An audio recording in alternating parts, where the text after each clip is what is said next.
flying saucers were real? What if Hitler had a saucer and planned an attack on New York? What if America developed a radar-invisible flying saucer and the CIA used alien invaders as a cover for top-secret military experiments? Tonight, we reveal that all of that is true.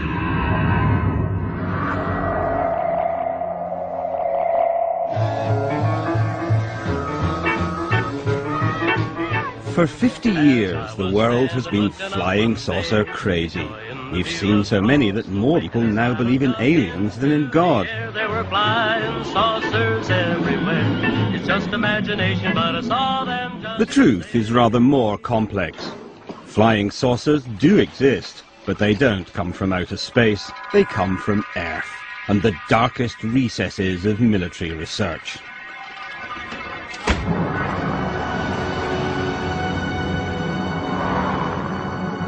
It all began in 1932 in Bucharest, when this man, a flight engineer called Henry Coanda, made an extraordinary discovery using a disc-shaped flying object. One of the first people to see Coanda's experiments was then a 20-year-old aeronautical student called Radu Manikatide. The saucer rose to the ceiling and remained there. I thought it was something extraordinary. It would never have crossed my mind. You know, I was only used to the idea of normal flying. Young Radu had just witnessed the world's first flying saucer. And this is how it worked.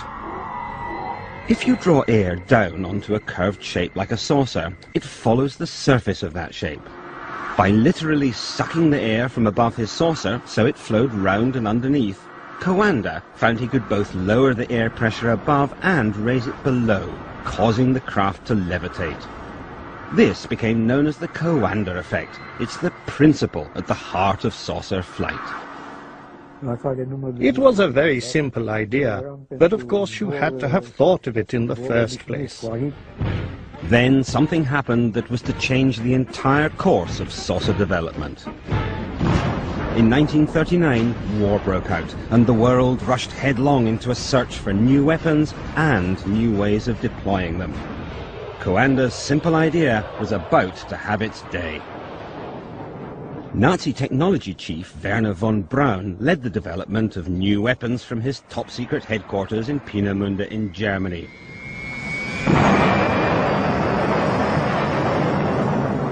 Here, he developed state-of-the-art weapons of terror, like the V-2 rocket.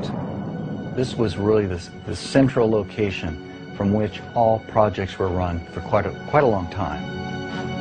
What few people knew was that 260 miles away in Prague, the Nazis had an even more secret research establishment and were working on a fantastic new flying craft. There were as many as 15 prototypes that they built, tested, discarded, and went on to the next one. And the firm at the heart of these frightening new developments? Skoda.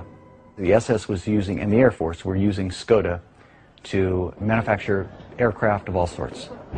But by 1944, things were going badly wrong for Hitler. He needed to reassure his allies, chief amongst them Italian dictator Benito Mussolini. Hitler told Mussolini he had spectacular new aircraft that could change the course of the war. He called them his Wunderweapons. In July 1944, Hitler invited Mussolini to Germany with his chief advisor on weapons technology, Luigi Remersa. Later, Remersa was taken to the top-secret Skoda base where the new aircraft was being developed. Today, Luigi Remersa is 84 and living in Italy. He has agreed to describe what he saw that day. Yes, I saw it. For me, it was something exceptional. Round with the central cockpit made in plexiglass, and with jets all around it that made up the means of propulsion. Luigi Remersa had seen the world's first production flying saucer, and it was a Skoda. Well, you see the pilot drawn in the cockpit. The pilot would drive the disc standing up. This is one of the men who actually helped create that flying saucer. His name, Andreas Epp. Epp had invented a disc-shaped flying gunnery target and sent the prototype to the Luftwaffe High Command, suggesting it could be adapted for manned flight. In an interview recorded before his death in 1997 and never broadcast until now, Epp described how he began to suspect his designs had been stolen. I kept hearing reports that people in Prague were working on the construction of flying discs, and that progress was being made. Furious over being sidelined, Epp drove to the Prague test ground to find out what was going on. I had my Leica A camera with me. Then suddenly I saw a flying saucer. It had no wings, absolutely none. I took a photo and wound on the film, but it was already directly over me. Then I took a second photo, and I could see it was a flying saucer. Epp was devastated by what he felt was the theft of his saucer. UFO, where did you go? Will you be back? I don't know. Twinkling, twinkling, flying high, like an ashtray in the sky. Epp would get his own back later, but in the meantime, the Germans had a flying saucer. It actually flew and flew pretty well. This is what the German saucer looked like. It was based on the flying saucer principle, the effect discovered by Henry Coanda, whereby the ship created an area of low pressure above it and literally sucked itself into the air. But it combined this with other new technologies, such as the helicopter and the jet engine. It was fast, versatile, and could potentially carry a heavy payload of bombs underneath. But perhaps most important in a country which had lost so many runways to Allied bombing, it could take off vertically. These saucers worked in one sense almost like a helicopter in that they had rotating vanes. The vanes would rotate underneath the saucer and were powered by a jet, the same jet that moved the saucer forward, would be directed up to spinning these vanes to give it lift. They were to be used as a bomber. Every machine built in those years was a war weapon. What was to be the final battle of the Third Reich? According to Remercer, an increasingly desperate and deluded Hitler plotted to use his secret new weapons in a devastating attack on New York.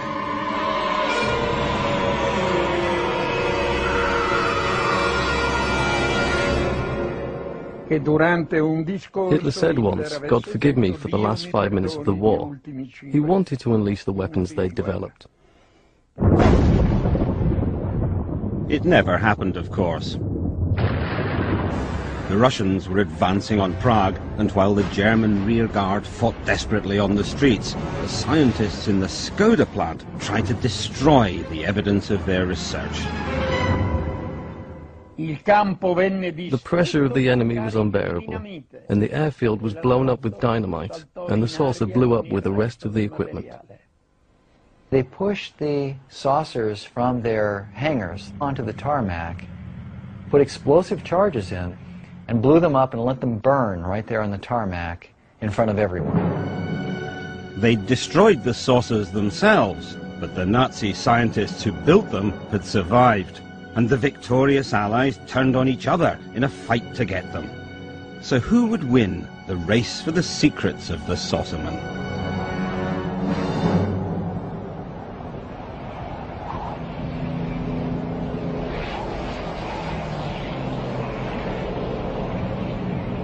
In 1947, pilot Kenneth Arnold was flying over mountains in Washington state when he saw 9 objects shooting across the sky at incredible speeds. He thought that they traveled in a motion that he compared to saucers being skipped on water, which is kind of an unusual analogy, but that name stuck, and that's why they became flying saucers. The sighting has become celebrated as the moment the flying saucer age was born. It sparked a frenzy of public excitement, but it was a frenzy fueled by paranoia. Air Force intelligence began to be concerned that these things were Soviet reconnaissance vehicles.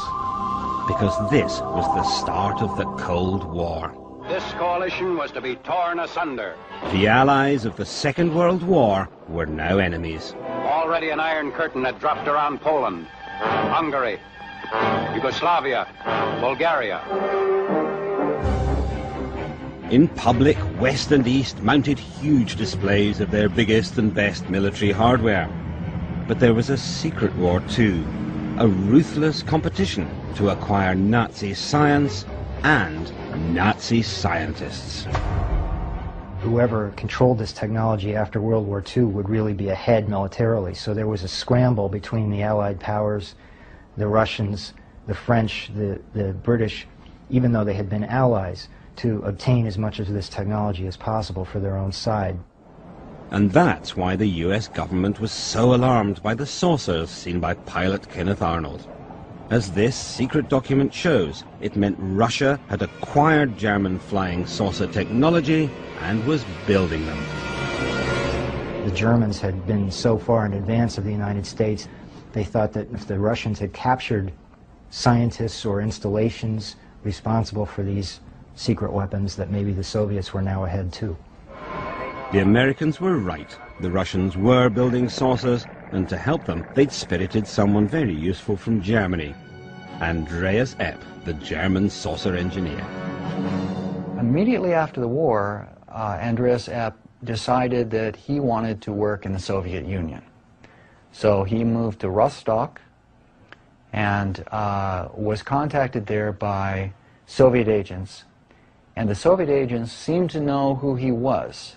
And of course, Epp liked this a lot because somebody was acknowledging that he actually was of some value, and whereas before he had been minimized.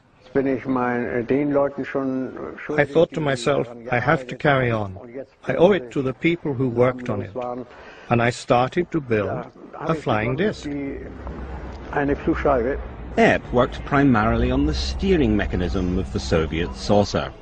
His specialty was the guidance part of this type of saucer. In other words, making it respond to controls, linking the controls to the saucer movements itself.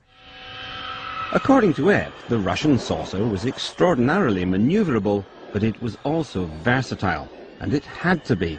It was a jet, and they wanted something that they could use, interestingly enough, in polar regions. The reason for that was obvious. The quickest way to North America was over the pole. That was a fact not lost on an increasingly paranoid America. Even Hollywood suspected the Russians were up to something sorcerous. Now, the first country that learns the secret of the flying saucer will control the skies of the world. And I don't want that country to be Russia. A lot of the sightings were in the northwest part of the United States. It was near the Boeing plant in Seattle, where all of the U.S. bombers were built. And it was also near the Hanford nuclear reservation in Washington State, where the plutonium for the nuclear bombs was produced. They were very strategically sensitive parts of the United States, and it was the closest part of the United States to the Soviet Union. So it's where they would have expected Soviet planes to come. By now, saucers were appearing everywhere. Hardly a city centre or movie set was safe. The government needed to put a lid on the speculation. And to do that, their psychological warfare experts came up with an elegant two-part plan. First, a scene. And that it is time that world governments officially acknowledge. A backup, they'd set rumours flying that the saucers came from outer space. I delivered the message. Now what? The plan was launched at a press conference in the Pentagon. It was July 1952, and a definitive moment in the history of spin. This is Major General John A. Samford, Director of Intelligence, United States Air Force, who conducted the conference. Samford's job was to deny there was anything significant about the reported sightings. it does not contain any pattern of purpose or of consistency that we can relate to any conceivable threat to the United States. To argue the alien invader theory, they put a pulp magazine writer, retired Major Donald Keyhoe, on the same platform as the Major. Major Keyhoe, as author of the book Flying Saucers Are Real, what is your opinion of these new sightings of unidentified objects? With all due respect to the Air Force, I believe that some of them will prove to be of interplanetary origin. It was very clever and very simple. Now, anyone who saw a military saucer would be encouraged to believe they'd seen an alien. It was about 40 feet long, and I think... And the rest of us would laugh at them. I saw it for so many minutes that I can't deny what I saw. The press loved the alien story and ran it with enthusiasm. The very edition of Life magazine, which launched Marilyn Monroe as a star, also launched the career of many a monster from Mars. In that article, a number of anonymous government and military experts were interviewed and made statements supporting the idea that the saucers could not be man-made objects, secret weapons, or misidentified natural phenomena. So the alternative seemed to be that they were from another planet. The first times that theory had been given major publicity. Never before has the screen reached such heights of excitement, breathtaking spectacle. Donald Keyhoe's writings directly inspired the most classic saucer movie, Earth versus the Flying Saucers, made by legendary Hollywood animator Ray Harryhausen. The basic concept was taken from one of his books about flying saucers. I understand that the government has made a lot of experiments with round flying objects, and which they kept quiet, and so they probably encouraged the idea that they were aliens from outer space. Indeed, it appears the government was so interested that the film's producer, Charles Schneer, was reporting directly to them. Of course, after the script is finished, it's out of my hands, and I'm sure that Charles submitted it to the front office as well as to various space people. Oh, here they come. Oh, there they go. But while American citizens looked to the skies with varying degrees of concern, the men in black were looking closer to home. They were desperate for their own saucers, and just like the Russians, they were looking for former Nazi scientists to help them. When the Nazis surrendered in 1945, the U.S. military was worried about the German scientists falling into the hands of the Soviets, and the U.S. military was also interested in exploiting the knowledge of these scientists to help develop American programs like missiles and electronics, radar, supersonic aerodynamics, jet engines, and other advanced technologies that the Germans had developed. So the United States set up a program called Overcast and Paperclip to collect these scientists and bring them to the United States. In some respects, the Americans did very well. They snatched Nazi technology boss Werner von Braun and made him into an invaluable member of the American war machine. They also acquired a great deal of German V-2 rocket technology. But while they played with these new toys with rather more enthusiasm than skill, they knew there was a serious gap in their new armory. They had no German saucers.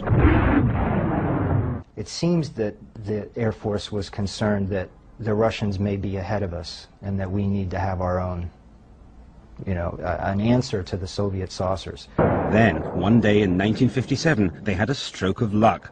And once again, it involved the German saucerman Andreas Epp, now living in East Germany. At some point, he had a falling out with life in Eastern Germany. I don't know what it was. It may have been a divorce. Anyway, he ended up in the West, and he crossed the border then and said, "Hi, here I am. I was spying for the Soviets, and I want to tell you everything I know." And the Americans immediately threw him in jail and began interrogating him. And while he was in jail, he started writing and drawing from memory what he had done for the Soviets, the Soviet saucer plan, and what it was going to be used for. With the help of Epp and others, America's saucer program began in earnest. It's an interesting fact that by the late 50s and early 60s, almost all the major aerospace contractors, including Boeing, Convair, Lockheed, North American, were working on concepts for saucer-shaped vehicles for various applications. This is Lockheed's California division, senior member of the Lockheed family, birthplace of an always exciting family of wings. Lockheed was working on a number of saucer designs for the US Air Force. They all have a central engine that would point downward, and the aircraft would take off straight up, transition into horizontal flight, accelerate to very high speed, and then fly at over 100,000 feet. And this was very advanced thinking for the time. The Lockheed engineers were working on a saucer which used a central jet driving a rotor to create the Coanda or flying saucer effect. Once airborne, it redirected its jet to travel horizontally at supersonic speeds. But Lockheed wasn't the only US corporation working on this technology. Convair was one of the other major aircraft companies in the 1950s and 60s. Like Lockheed, Convair had both secret projects and a public face. In this case, Hollywood star James Stewart. Well, that was quite a day I had there. Believe me, that's quite an airplane. In the 50s and 60s, Bob Widmar was a senior designer for Convair and a key member of the team which built the B-58 Hustler. In the early 60s, it was the fastest plane on Earth. Well, that really got me excited. After all, the bird flies Mach 2. Now, Mach 2, that's 2 times as fast as the speed of sound. But Bob Widmar didn't just design jet aircraft. In the late 50s, he was given a stunning new brief to design an aircraft which was invisible. Invisible, at least, to radar. You had to be able to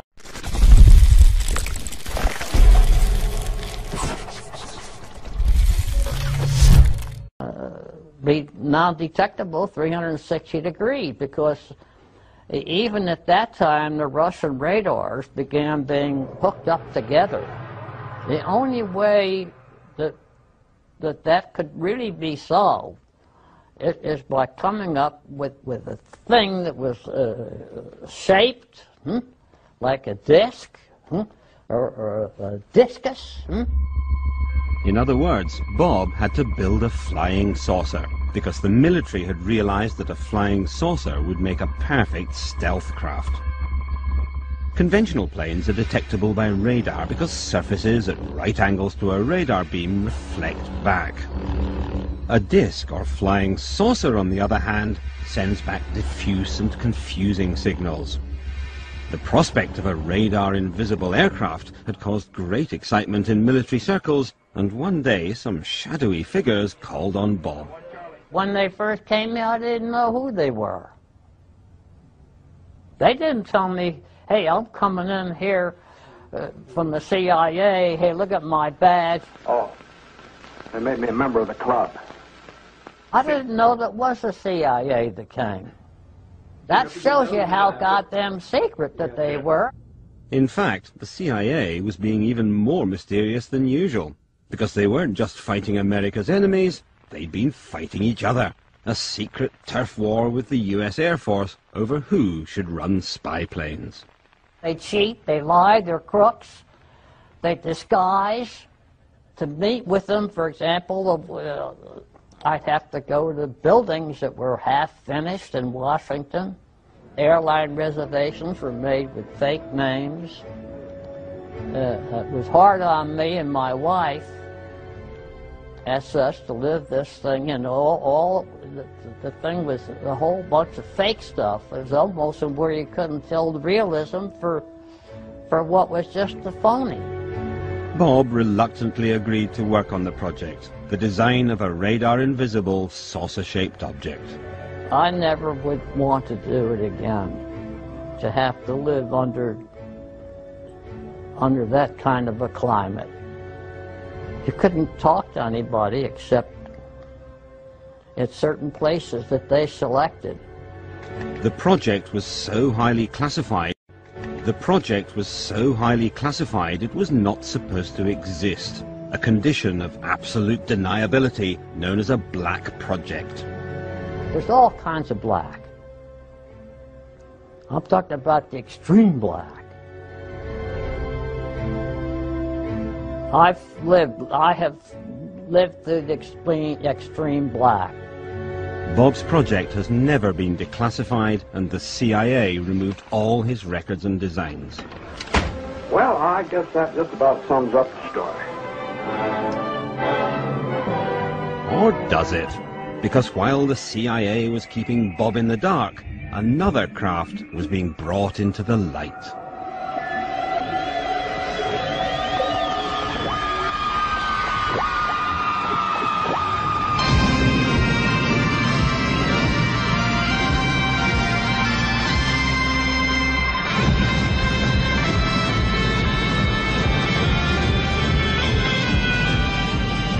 In 1961, the world was shown what its builders claimed was the first real flying saucer, invented by this man, John Frost.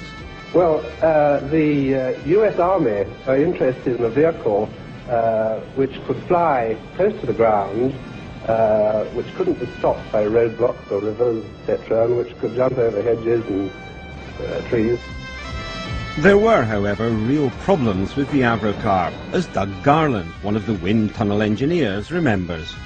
We tested the Avro car in the tunnel, but it was very unstable. You know, if you throw a plate or a hubcap on the ground, it will tend to roll around like this. And the Avro car had a tendency to do that. In fact, when the Avro car was first revealed to the public, the whole project had actually already been abandoned. In truth, the Avro car was not a flying saucer at all. It was actually the world's first hovercraft. It was also the almost accidental byproduct of a very secret and far more ambitious project, a project which had everything to do with flying saucers. Quick question, do you believe in flying saucers? Not in the sense that people believe they come from Mars and places like that, no. John Frost didn't believe in flying saucers from Mars, but he did believe in flying saucers because secretly he was building one.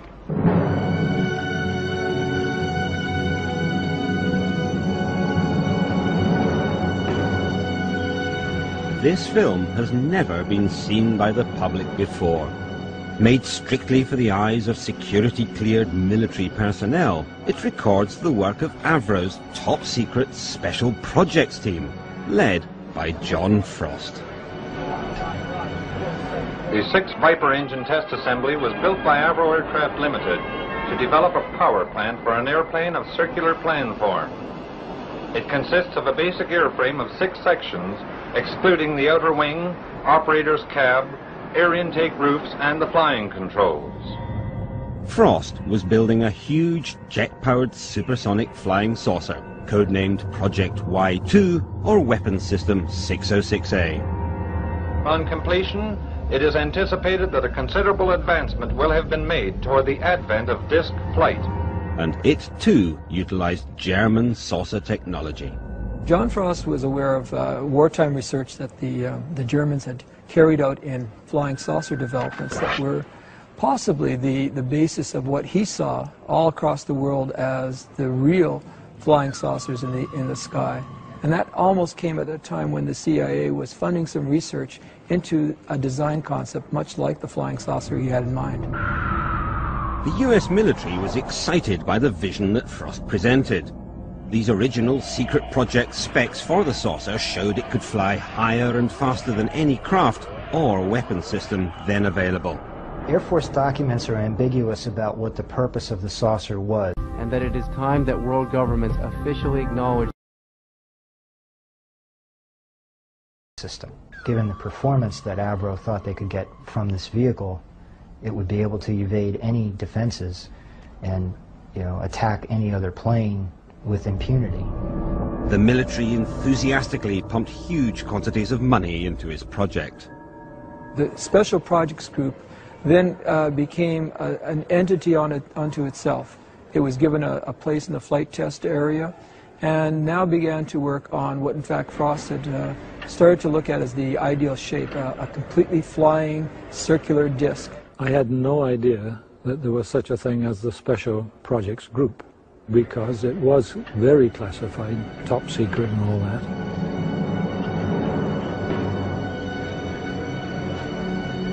Oh, we had guards at all the entrances all the time, and you had to have a special badge, with a special colored dot on it to allow you into the special projects area.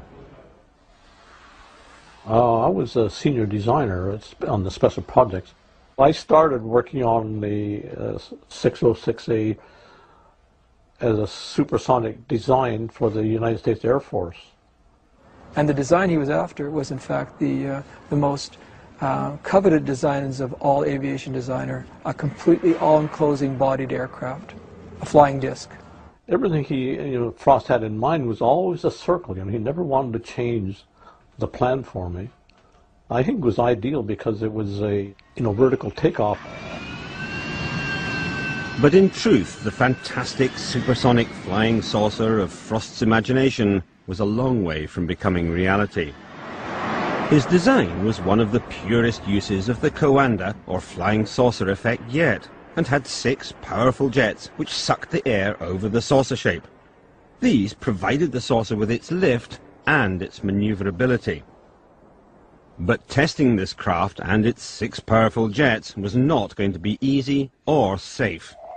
Ray Takuchi was put in charge of building a full-scale test rig. And it was just, a 6-sided shape, and then we put we built the rig on top of it. I mean, the inner portion of the 606A on there with the Viper engines, and also the fan. Each rotating assembly is comprised of an upper and lower ring of compressor blades and a central ring of turbine blades. The turbine blades are aligned with an exhaust duct, which is incorporated in the stationary structure. Another special projects engineer was Ken Lockwood. I was a performance engineer. I had been working on supersonic projects in England, and when I went into the first time I was kind of incredulous at the project. It was so unconventional. Each section houses an Armstrong-Siddeley Viper engine, which serves as a gas generator to drive a centrally located turbine compressor combination. It is in fact a full-size, full-scale aircraft built into a concrete building to be testing the engines and systems of what will in fact be Weapons Systems 606A. The saucers were supposed to have tremendous performance because the engine was huge. It was almost 30 feet in diameter, and it would have produced so much thrust that the aircraft could have taken off straight up and flown at 2,000 to 3,000 miles an hour, according to their estimates. Air enters the compressor, and after passing through the inner wing is discharged through a series of metered apertures. Then came the testing period. What they were trying to do was tie down one of the most powerful supersonic aircraft ever built. It was a daunting task. As a safety precaution during the operation of the rig, the rotor section is enclosed within a steel guard. When John Frost, in fact, has one run away with in fact, full power, the building is cleared in the imminent threat of, in fact, an explosion. Once the fuel cells in the aircraft would blow up, the entire building would, in fact, be destroyed. It was a terrifying moment. The engine was out of control and about to destroy the entire saucer project.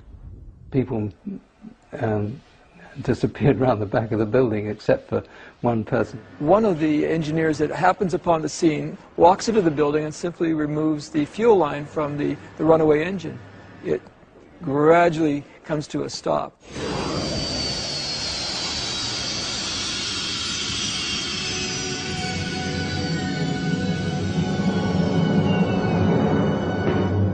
After that, it was deemed rather dangerous to run it, so they abandoned that. But things were also beginning to go badly wrong for the Avro Corporation itself. In 1959, its main conventional contract, a massive project to build a supersonic jet, the Arrow, was suddenly cancelled and the company went into financial meltdown. John Frost was removed from his own project. The maverick genius behind the Avro flying saucer left the company forever and moved with his family to New Zealand. But the American Air Force were far from happy. They still wanted a saucer, and if Avro wouldn't build it for them, they'd have it built themselves. John Frost's supersonic flying saucer, like so many others, was about to disappear into the blackest recesses of the American military machine. Well, last I heard was 606A went to Bell Aircraft in Fort Erie, I believe it was. From then on, all that remained was rumours. In the years following the disappearance of Frost's saucer, sightings, many laughably unconvincing, continued to grow. But some turned out not to be a product of fevered imaginations at all. The CIA's U-2 spy plane was a classic black project. It operated in absolute secrecy for over 8 years and would have remained secret to this day had it not been for the dramatic events of 1960, when U-2 pilot Gary Powers was shot down over Russia and then held for 2 years before being traded for a Russian spy. And the CIA's own history of the U-2 program makes the statement that, quote, 50% of the UFO sightings were caused by the U-2. The U-2 flew on the edge of space, higher than anyone believed a plane could fly. Hardly surprising then that any glimpse, particularly from another plane, would provoke wonder and fear. But if the U-2 debacle proved one thing, it was that unless your secret craft actually crashes, alien flying saucers make a fantastic cover story. And if your secret craft actually is a flying saucer, you can keep the pretense up for years. You frighten me when you talk like that. Frost's saucer disappeared into the intense blackness of official secrecy. And America's amateur UFO spotters moved up a gear. In Washington, a private unofficial group known as NICAP, National Investigations Committee on Aerial Phenomena, called a news conference and reopened an old argument with the Air Force. NICAP was the main voice of the alien flying saucer theory. It was led by the pulp fiction writer who had first launched the idea at that extraordinary press conference back in 1952. 14 years later, he was still hunting aliens. NICAP's director, Major Donald E. Kehoe, a retired Marine Corps officer, insisted that the Air Force knew more than it was telling. We are being observed by some type of device which is ahead of us, far ahead of us, and is probably controlled by a highly advanced superior civilization. And for the umpteenth time in as many years, the Air Force, called before a congressional committee, said it was hiding nothing. Air Force Secretary Harold Brown. We have not been hiding anything. It all seemed so straightforward. The amateurs accused the military of covering up an imminent alien invasion, and the military deny it. So no one looks at the third possibility, that the UFOs are military craft. How lucky for the government that these enthusiastic amateurs were so well organized. We believe that UFOs are real, that they are from outer space, and that they are intelligently controlled. Except their organization wasn't a product of luck at all. NICAP was led by men from the shadows. Board members included Roscoe Hillenkoetter, the CIA's first director, and a CIA operative, Bernard J.O. Carvello. NICAP's first manager was Nicholas de Rochefort of the CIA's Psychological Warfare Division, and when Kehoe resigned as chairman of NICAP, he was replaced by Joseph Bryan, also of the CIA's Psychological Warfare staff. But what of Kehoe himself? These things were interplanetary spaceships. Was he a genuine believer in alien flying saucers? Or did he have any connection with America's military research into German flying saucer technology? One man who might know was the German saucer engineer Andreas Epp, who'd gone over to the Americans. In an interview recorded in 1997, he came up with a remarkable answer to this question. Do you think the Americans wanted to keep your flying disc secret? From the beginning, from the very beginning. Major Kehoe was at the Pentagon, in the UFO department, and they found out that Germany was building flying discs. But whoever was behind the campaign to propagate the alien myth, it was spectacularly successful. Nowhere more so than in the land of dreams, Hollywood.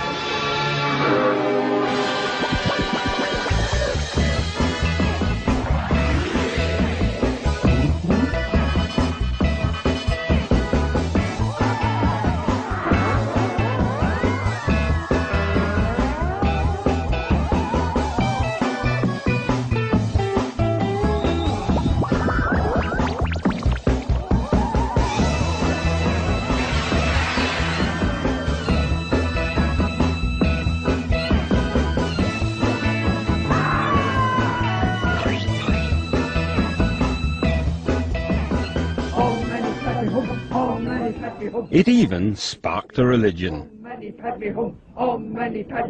All our information comes through our leader, who is a yogi, who is in direct contact with space intelligences.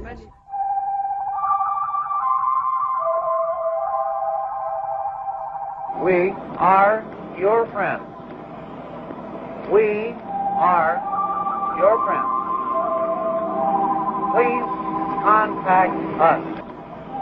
Then, on the 11th of November 1987, they did.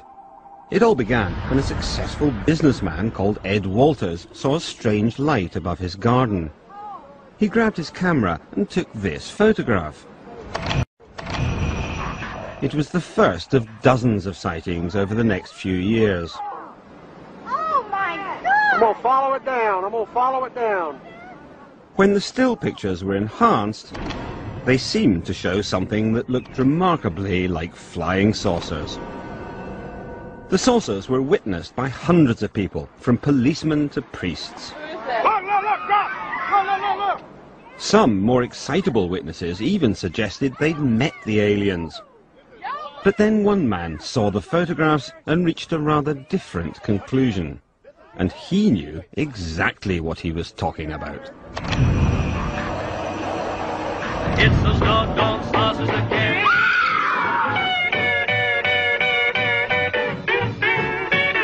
Gulf Breeze, Florida. 17 years ago, this was the location for one of the most sustained series of flying saucer sightings in American history. Most of the hundreds of people who saw them became convinced they were watching aliens. But one man thought differently. Anytime that somebody says that there is something doesn't necessarily mean there was something. They have to be able to meet a scientific criterion of being real. Upon coming across the Gulf Breeze sightings, however, the configuration was radical enough that we could see up inside. And that was up inside was light, and it as though it was hot. And not only that, but it was circular in configuration. Boyd Bushman thought he recognized what was powering these saucers, and he recognized it because he himself had worked on the technology. Bushman had spent 35 years in the forefront of weapons design, inventing the prototype of the Stinger missile before moving to Lockheed, at the heart of the American military saucer industry. While he was there, he and his team began experimenting with a radical new source of energy. This is nothing more than 250 turns of number 30 wire, and we took the leads and plugged it into standard house current. What? And that it is time that world governments officially acknowledge. There it is. Even now, Bushman doesn't fully understand how this works. But when he saw the photographs of the Gulf breeze saucers, he began to wonder if they were using the same technology. You see it starts smoking. This experimental coil is extremely dangerous and becomes very hot within seconds. But Boyd believes that explains the white glow inside the Gulf breeze saucers, which he thinks are unmanned drones. If you modify the voltages and the frequencies, this configuration may well fly. In fact, should fly perfectly well. And we believe that that's what the people in the Gulf breeze experiment did. So who were those people? He believes the saucers are another top-secret project developed by the U.S. military. It was probably nothing more than another branch of us. We have many, many little caveats of top-secret areas. I've been in many of them. I did indeed stumble across this and probably did develop it. And they did indeed have it, choose that area to demonstrate this technology. They are devious and capable of doing this and worse. They've certainly been devious before.